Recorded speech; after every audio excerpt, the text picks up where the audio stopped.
We're continuing our discussion on color. Last time we worked on cool colors, which are the greens and the blues. There are three primary colors, red, yellow, and blue. And today we're going to talk about the warm colors. And as you see, there are two warm colors of the three primaries, the yellow and the red. And when they are mixed, we get the orange range. The cool colors of green and blue are composed of only this one. I take that back.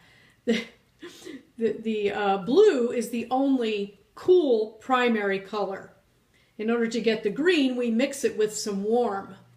If we keep only the cool color, we only have blue ranges.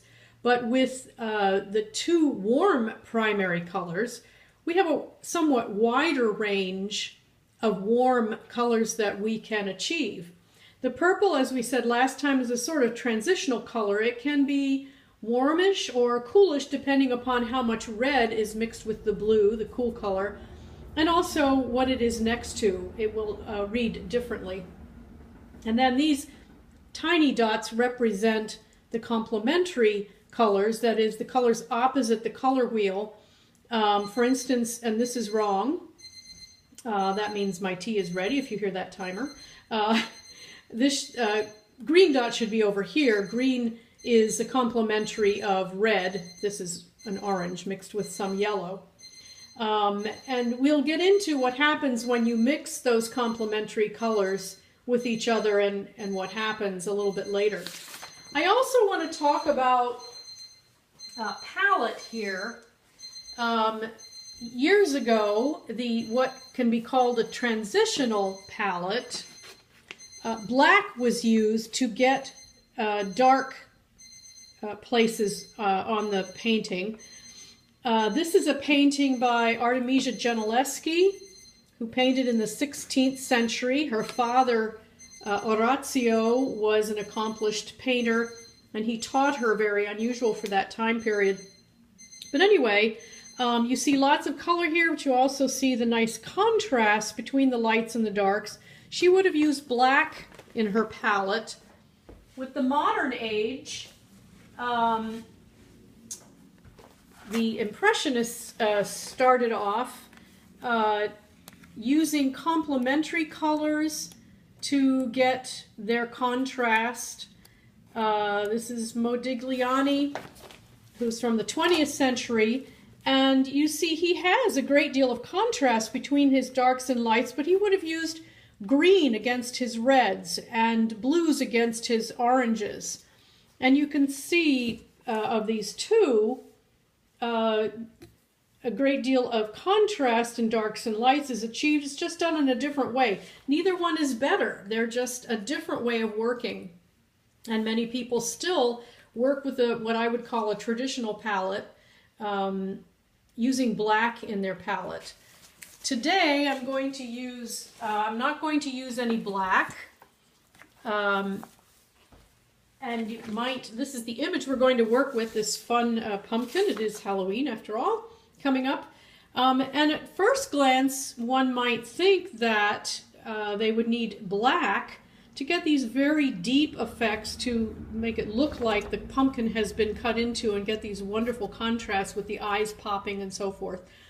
But the other way to achieve that is to mix a little bit of darker red, so to go from yellow to orange to a reddish tone, and then adding some purple and maybe even a touch of blue to deepen, will achieve the same effect. I won't do a lot of detail on how to start this drawing. I would start with an orange to keep it light because there's some nice highlights in here. And I wouldn't want to, I wouldn't want an edge here, for instance. I would want that light to just be able to spill out. It'll give a greater sense of roundness. And all of the things we've talked about in terms of angles and planes, a jack-o'-lantern, this is really a jack-o'-lantern, is a wonderful subject to draw in that respect because you have these planes where this is a side plane, this is a front-facing plane, which is what will show this cut into effect. And in terms of angles, we often think of a pumpkin as round, and it really, sometimes they are, but on the bottom they will be flat because they lay on the ground to when they ripen. This one has quite a variety of angles, this being almost straight across here as well. It curves around a little bit. So in drawing this, wouldn't be wrong to make it round, but I think it gives it a little more life to have this sort of lopsided shape. I think that's kind of fun. So I would start out by maybe doing the angles thing first, and then go ahead and soften the curves where I see them, but I keep it very light so I can do that. And in terms of proportion, it's pretty much as high as it is wide. So it's kind of a square. So it's something to keep in mind as well. So this is a drawing that I've a little further into. And as I said, I started it with the orange, and I'm going to keep the mass of the pumpkin quite light. Probably work on that the last moment so I can really get a nice contrast between the darks and the lights. And to begin to darken, I went in with the red, because as I said, the red, you can see down here, the red is darker than the orange. So already I can start to get a darkening effect without committing myself to something that I can't change later on if I want to. So in these areas, right in this area, in the dark, I started in with the red, and I'm also doing that down here. You can see this, where where the pumpkin meets the surface of the table is this nice shadow, which gives it some volume. So I'm going in there with red first. I can darken it from there later, and I'm just giving a hint of these indentations or undulations or what, whoops, I mean to have red here, I'm not going to draw lines to show those wavy effects of the pumpkin surface, because I don't think that would be, I don't think that's really the way we see it, and that's really not, they're not lines on there, they're really little divots or valleys and hills, very similar to when we worked on the drape. So I would get that established in the red first, and going over that with another color will allow that red luminosity to come through. So that's what I did up here. I got the red in here, and then to deepen, I went in with the purple, and I'm not pressing real hard. I want to let the luminosity of the paper kind of come through a little bit. That gives it a nice effect. But I do want it to be a little darker, so I'm going to go in with a blue, which is a fairly darkish blue. It's not a navy blue really, although that would work. I'm going to go over this purple, so I have orange, red, purple, and now blue.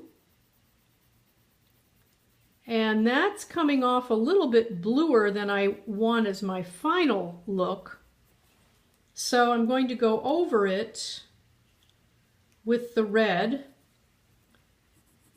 which will further darken it, and it will also take away that blue. So you can go back and forth. It's easier to layer dark over light with colored pencil, very similar to watercolor in that respect.